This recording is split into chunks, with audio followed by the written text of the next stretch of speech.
ओम नमः शिवाय। हर हर महादेव। आप सभी शिव भक्तों का स्वागत है आज की शिव महापुराण कथा में।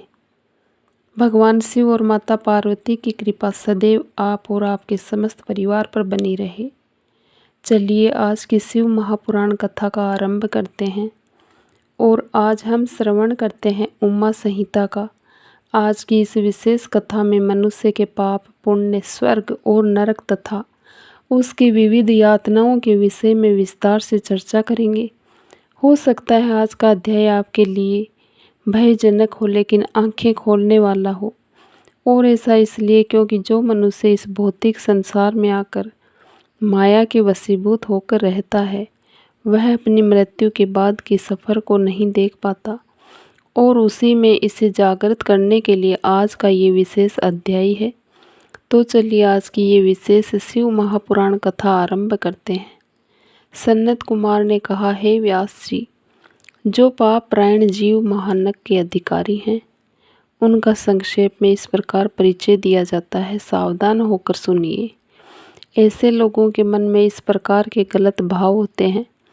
पर स्त्री को प्राप्त करने का संकल्प, प्राय धन को अपहरण करने की इच्छा, चित्त के द्वारा अनिष्ट चिंतन और ना करने योग्य कार्यों में प्रवृत्त होने का दुराग्रह है। ये 4 प्रकार के मानसिक पाप कर्म है। असंगत प्रलाप यानी कि अनावश्यक चर्चा, विचारणा और बातें, असत्य भाषण, अप्रिय बोलना और किसी के पीठ पीछे चुगली करना, ये 4 वाणी के द्वारा किए जाने वाले पाप कर्म है। ना खाने योग्य वस्तुओं को खाना यानी कि मांसाहार, प्राणियों की हिंसा, व्यर्थ के कार्यों में लगे रहना और दूसरों के धन को हड़प लेना, ये 4 प्रकार के शारीरिक पाप कर्म है। और इस प्रकार ये 12 कर्म बताए गए हैं जो मन, वाणी और शरीर, इन 3 साधनों से संपन्न होते हैं। जो संसार सागर से पार उतारने वाले महादेव जी से द्वेष करते हैं वे सभी नरकों के समुद्र में गिरते हैं। उनको बड़ा भारी पातक लगता है जो शिव ज्ञान का उपदेश देने वाले तपस्वी गुरुजन और पिता, ताऊ आदि की निंदा करते हैं। वे उन्मत्त मनुष्य नरक समुद्र में गिरते हैं। ब्रह्म हत्यारा, मदिरा पीने वाला, सुवर्ण चुराने वाला, गुरु पत्नी गामी और इन 4 से संपर्क रखने वाला 5वीं श्रेणी का पापी कहा गया है। यह सभी महापातकी है। जो क्रोध से, लोभ से, भय से और द्वेष से ब्राह्मण के वध के लिए महान मर्म भेदी दोष का वर्णन करता है वह ब्रह्म हत्यारा होता है।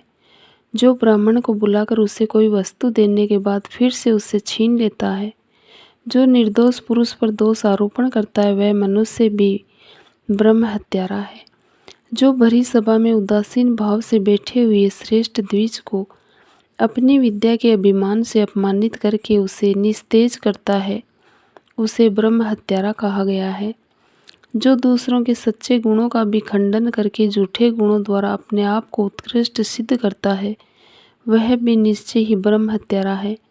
जो सांडों द्वारा बाई जाती हुई गौओं के और गुरुओं से उपदेश ग्रहण करते हुए द्विजों के कार्य में विघ्न डालता है उसे ब्रह्म हत्यारा कहते हैं। जो देवताओं, ब्राह्मणों और गौओं के उपयोग के लिए दी हुई भूमि को हर लेता है वह ब्रह्म हत्यारा है। देवता और ब्राह्मण के धन को हर लेना, अन्याय से धन कमाना ब्रह्म हत्या के समान ही पातक जानना चाहिए। जिस किसी व्रत, नियम और यज्ञ को ग्रहण करने के बाद उसे त्याग देना और 5 महायज्ञों का अनुष्ठान न करना मदिरापान के समान पातक बताया गया है। पिता और माता को त्याग देना, झूठी गवाही देना, ब्राह्मण से झूठा वादा करना, शिव भक्तों को मांस खिलाना और अभक्ष वस्तु का भक्षण करना, ये सभी ब्रह्म हत्या के समान पाप है। साधु पुरुषों के चाहिए कि वह ब्राह्मण के धन को त्याग दे, उसे धर्म के कार्य में भी ना लगाएं, अन्यथा ब्रह्म हत्या का दोष लगता है। गौओं के मार्ग में, वन में, गांव में जो लोग आग लगाते हैं वे भी ब्रह्म हत्या करते हैं। ब्राह्मण के द्रव्य का अपहरण करना, पैतृक संपत्ति के बंटवारे में उलटफेर करना और दूसरों की संपत्ति हड़प लेना, अत्यंत अभिमान करना और अधिक क्रोध करना, पाखंड फैलाना, कृतज्ञता करना, विषयों में अत्यंत आसक्त रहना, कंजूसी करना, सत्पुरुषों से द्वेष रखना, पर स्त्री समागम करना, श्रेष्ठ कुल की कन्याओं को कलंकित करना, यज्ञ, बाग, बगीचे, सरोवर और स्त्री पुरुषों का विक्रय करना, उन्हें बेचना, तीर्थ यात्रा, उपवास और व्रत तथा उपनयन आदि का सौदा करना, स्त्री के धन से जीविका चलाना, स्त्रियों के अत्यंत वशीभूत रहना, स्त्रियों की रक्षा न करना और छल से पराई स्त्रियों का सेवन करना, ब्रह्मचर्य व्रतों को त्याग देना, दूसरों के आचार का सेवन करना, असत्य शास्त्रों का अध्ययन करना, सूखे तर्क का सहारा लेना, देवता, अग्नि, गुरु, साधु और ब्राह्मण की निंदा करना, पितृयज्ञ और देव यज्ञ को त्याग देना, अपने कर्मों का परित्याग करना, बुरे स्वभाव को अपनाना, नास्तिक हो जाना, पापों में लगे रहना और सदा झूठ बोलना। इस प्रकार के पापों से युक्त होकर स्त्री पुरुषों को उपपातकी कहा गया है। जो मनुष्य गौओं, ब्राह्मण, कन्याओं, स्वामी, मित्र और तपस्वी महात्माओं के कार्य नष्ट कर देते हैं, वे नरकगामी माने गए हैं।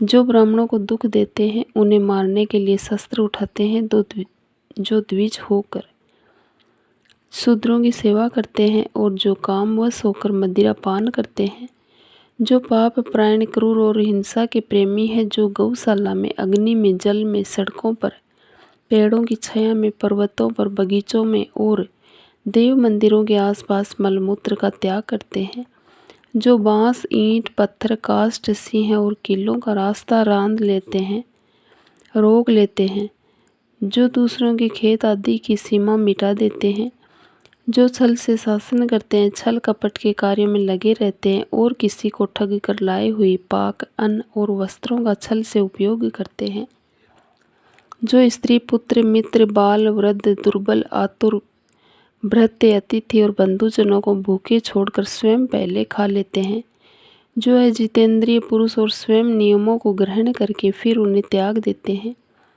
संन्यास धारण करने के बाद फिर से वह घर बसा लेते हैं, जो शिव प्रतिमा का भेदन करते हैं, गौओं को क्रूरतापूर्वक मारते हैं और बार बार उनका दमन करते हैं, दुर्बल पशुओं का पोषण नहीं करते और जो सदा उन्हें छोड़ देते हैं, अधिक भार लाद कर उन्हें पीड़ा देते हैं, सहन न होने पर भी बलपूर्वक उन्हें हल या गाड़ी में जोतते हैं अथवा उनसे ऐसे ये बोझ खिंचवाते हैं जो उन पशुओं को खिलाए बिना ही भार ढोने या हल खींचने में लगा देते हैं, बंधे हुए भूखे पशु को चरने के लिए नहीं छोड़ते और जो भार से घायल, रोग से पीड़ित और भूख से आतुर गाय बैलों का यत्नपूर्वक पालन नहीं करते, वे सब के सब गौ हत्यारे और नरकगामी माने गए हैं। जो पापिष्ट मनुष्य बैलों के अंडकोश कुटवाते हैं और बंध्या गाय को जोतते हैं, वे महानारकी है। जो औचित्य की सीमा को लांघ कर मनमाना कर वसूल करता है और दूसरों को दंड देने में रुचि रखता है, वह राजा नरक में पकाया जाता है। जिस राजा के राज्य में प्रजा घूसखोरों, अपनी रुचि के अनुसार कम दाम देकर अधिक कीमत का माल लेने वाले अधिकारियों और चोर डाकुओं से अधिक सताई जाती है, वह राजा भी नरकों में पकाया जाता है।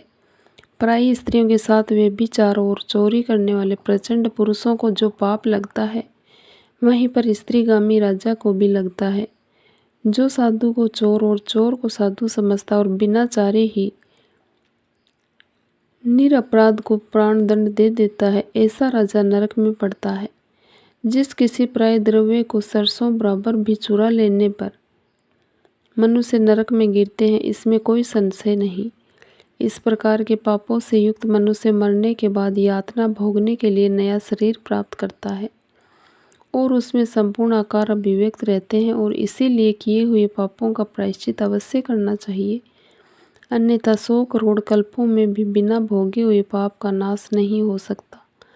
जो मन, वाणी और शरीर द्वारा स्वयं पाप करता है, दूसरों से करवाता है और किसी के दुष्कर्म का अनुमोदन करता है, उसके लिए पाप गति नरक ही फल है।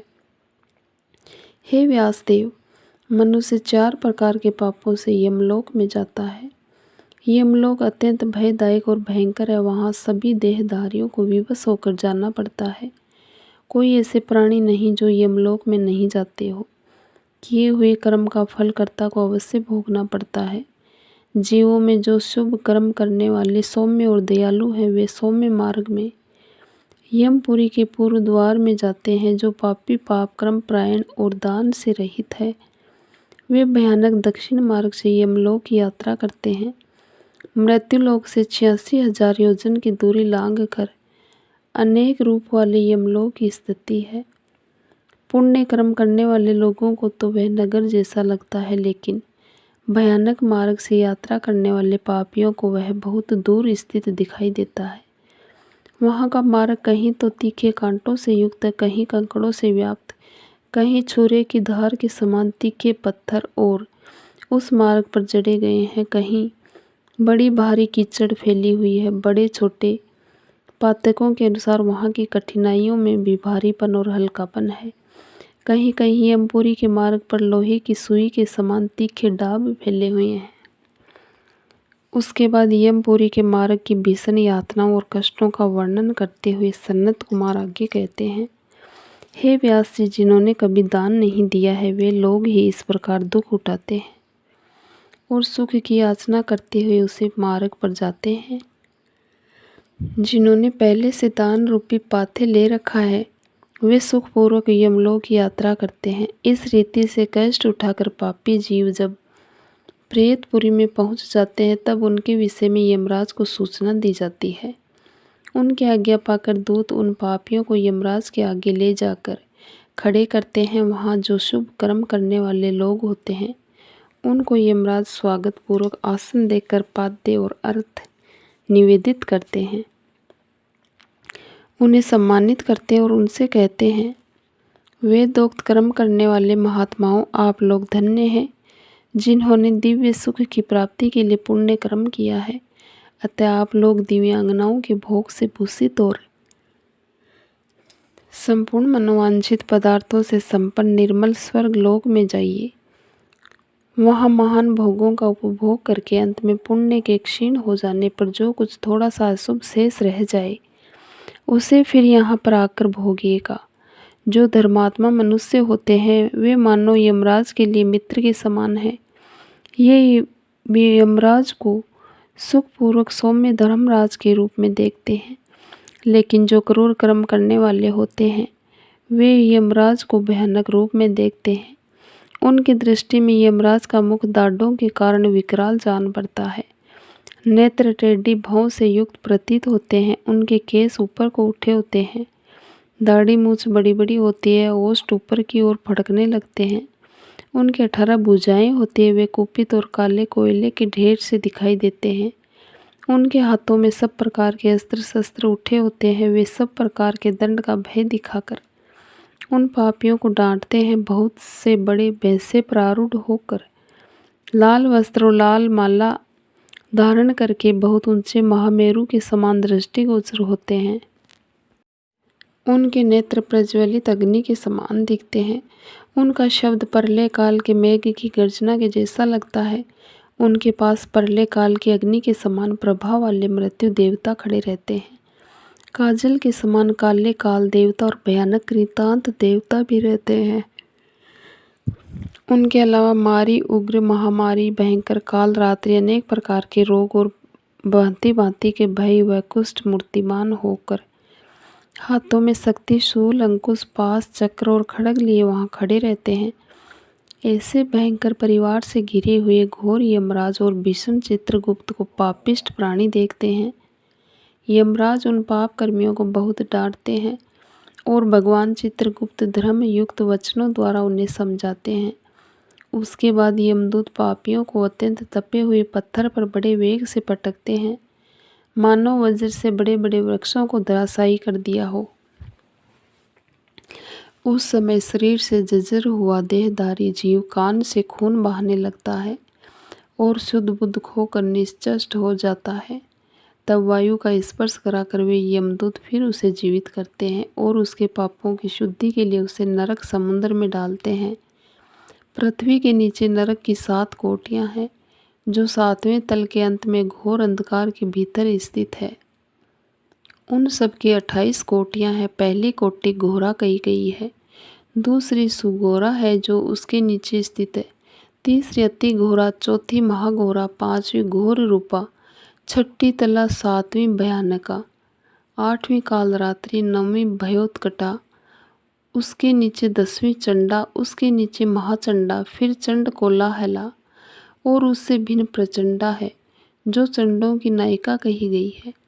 उसके बाद पद्मा, पद्मावती, भीता और भीमा है जो भीषण नरकों की नायिका मानी गई है। 18वीं कराला, 19वीं विकराला, 20वीं नरकी वज्रा कही गई है। उसके बाद त्रिकोणा, पंचकोणा, सुदीर्घा, अखिलार्थिता, समा, भीमबला, भीमा 28वीं दीप्त प्राया है। और इस प्रकार मैंने तुमसे भयानक नरक कोटियों के नाम बताए। इनकी संख्या 28 है। इन सभी कोटियों के क्रमशः पांचप नायक जानने चाहिए। अब उन सभी कोटियों के नाम बताए जाते हैं। आइए अब हम देखते हैं कि नरक के कौन कौन से नाम हैं और कितने प्रकार के नरक होते हैं। सबसे पहले उसमें रौरव नरक है, जहाँ पहुंचकर देहधारी जीव रोने लगते हैं। महारौरव की पीड़ा से तो महान पुरुष भी रो देते हैं। इसके बाद शीत और उष्ण नामक नरक है। फिर सुगोर है। रौरव से सुघोर तक आदि के 5 नरक नायक माने गए हैं। इसके बाद सुमहाक्षण, संजीवन, महात्म, विलोम, विलोप, कंटक, तीव्र, वेग, कराल, विकराल, प्रकंपन, महावक्र, काल, कालसूत्र, प्रगर्जन, सूची मुख, सुनेति, खादक, सुप्रीडन, कुंभीपाक, सुपाक, क्रिकच, अतिउण, अंगार, राशि, भवन, मेरु, अशुभ, प्रहित, तीक्ष्ण तुंड, शकुनी, महासंवर्धक, कृतु, तप्त, जंतु, पंकलेप, प्रतिमास, त्रिबुद्ध, उच्छ्वास, सुनिर्वास, सुदीर्घ, कूट, सालमली, धुरिष्ठ, सुमहावात, प्रवाद, सुप्रतापन, मेघ, वृष, साल्व, सिंह मुख, व्याघ्र मुख, गज मुख, कुकुर मुख, शुकर मुख, अजमुख, महिष मुख, घुक मुख, कोक मुख,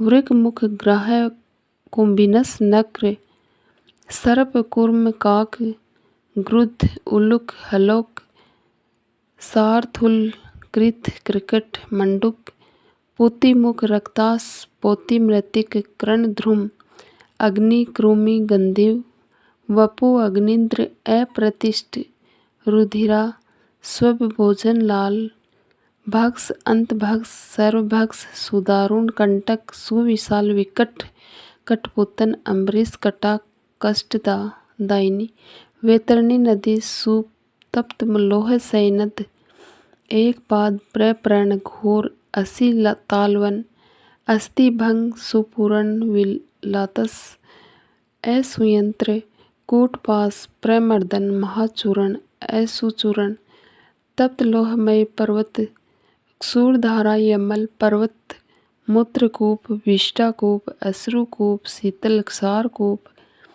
मूसलो, खलयंत्र, शिला, सकट, लांगल, तालपत्रवन, अस्पत्रवन, महासक्कट, मंडप समूह, अस्थिभंग, तप्त, चंचल, अयोगुण यानी लोहे की गोली, बहुत दुख, महाक्लेश, कसमल, समल, मलात, हलाहल, विरूप, स्वरूप, यमानुग, एक पाद, त्रिपाद, तीव्र, अचवर और तम। इस प्रकार से ये 28 कोटियों के क्रम से रौरव आदि पांचप नायक बताए गए हैं। इन 28 कोटियों को छोड़कर लगभग 100 नरक माने जाते हैं और महानरक मंडल 140 नरकों में समाहित बताया गया है। सनत कुमार ने कहा, हे व्यास जी, इन सब भयानक पीड़ादायक नरकों में पापी जीवों को अत्यंत भीषण नरक यातना भोगनी पड़ती है। जो पाखंडियों के शास्त्र में प्रवृत्त होता है वह द्विजीय नामक नरक में जाता है और जीवा के आकार में आधे कोस तक फैले हुए तीक्ष्ण हल्लों द्वारा वहाँ उसे पीड़ा दी जाती है। जो क्रूर मनुष्य माता पिता और गुरु को डांटता है उसके मुंह में कीड़ों से युक्त विष्ठा ठूस कर उसे खूब पीटा जाता है। जो मनुष्य शिव मंदिर, बगीचे, बावड़ी, कूप, तड़ाव और ब्राह्मण के स्थान को नष्ट भ्रष्ट कर देता है और स्वेच्छानुसार रमण करता है। वे नाना प्रकार के भयंकर कोल्लू आदि के द्वारा पैरे और पकाए जाते हैं और प्रलय काल तक नरक अग्नियों में पकते रहते हैं। पर स्त्रीगामी पुरुष उस रूप से भी व्यभिचार करते हुए मारे पीटे जाते हैं। पुरुष अपने पहले जैसे शरीर को धारण करके लोहे की बनी और खूब तपाई हुई नाड़ी का गाढ़ आलिंगन करके चारों ओर से जलाते रहते हैं। वे उस दुराचारिणी स्त्री का गाढ़ आलिंगन करते और रोते हैं। जो सत्पुरुषों की निंदा सुनते हैं उनके कानों में लोहे या तांबे आदि की बनी हुई कीलें आग से खूब तपाकर भर दी जाती है। इसके सिवा जस्ते शीशे और पीतल को गलाकर पानी के समान करके उनके कानों में भरा जाता है। फिर बार बार गर्म दूध और खूब तपाया हुआ तेल उनके कानों में डाला जाता है। फिर उन कानों पर वज्र के जैसा लेप कर दिया जाता है और इस प्रकार उनके कानों को उपयुक्त वस्तुओं से भरकर उनको नरकों में यातनाएं देने के लिए भेज दिया जाता है। क्रमशः सभी नरकों में सभी ओर यह यातनाएं प्राप्त होती है। सभी नरकों की यातना बड़ी कष्टदायक है। जो माता पिता के प्रति भय टेढ़ी करते हैं अथवा उनकी ओर उद्दंडतापूर्वक दृष्टि डालते हैं या हाथ उठाते हैं, उनके मुखों को अंत तक लोहे की कीलों से दृढ़तापूर्वक भर दिया जाता है। जो मनुष्य लोभ युक्त होकर स्त्रियों की ओर अपलक दृष्टि से देखता है पर स्त्री के साथ दुर्व्यवहार करता, उनकी आंखों में तपाकर आग के समान लाल की हुई सुइयां भरती जाती है। जो देवता, अग्नि, गुरु और ब्राह्मणों को अग्रभाग निवेदित किए बिना ही भोजन कर लेता है, उसकी जीवा और मुख में लोहे की सैकड़ों कीलें तपाकर ठूंस ली जाती है।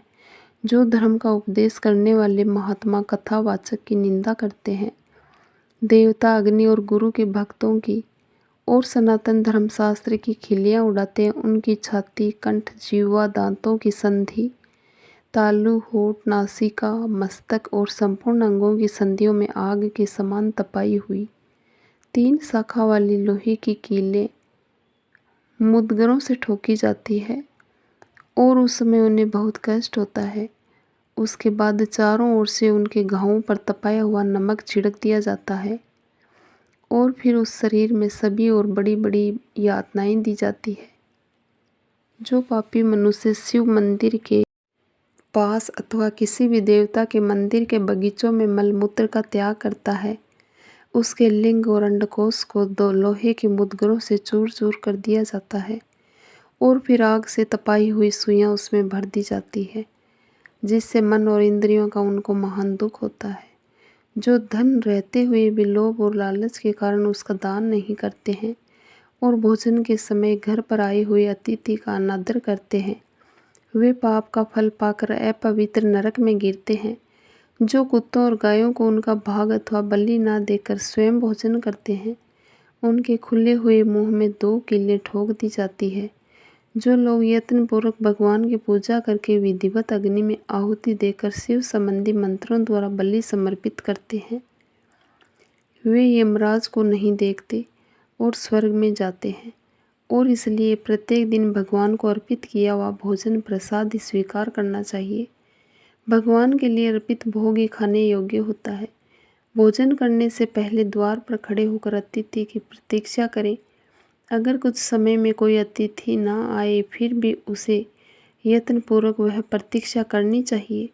अगर कोई भूख से पीड़ित अतिथि या उसी गांव का निवासी पुरुष मिल जाए तो उसे अपने भोजन से पहले यथाशक्ति शुभ अन्न का भोजन कराएं। जिसके घर से अतिथि निराश होकर लौटता है, उसे वह अपना पाप देकर बदले में उसका पुण्य लेकर चला जाता है। तो ये थी पाप और पुण्य के विषय में बताने वाली विभिन्न यातनाएं, उसके फल और यमलोक का वर्णन। इसी कथा को आगे बढ़ाते हुए व्यास देव जी यमलोक के मार्ग में सुविधा देने वाले कौन कौन से दान होते हैं और कौन से क्रम होते हैं, अब उसके विषय में चर्चा करेंगे और वह हम सुनेंगे हमारे शिव महापुराण कथा की अगली कड़ी में। तब तक के लिए ओम नमः शिवाय, हर हर महादेव।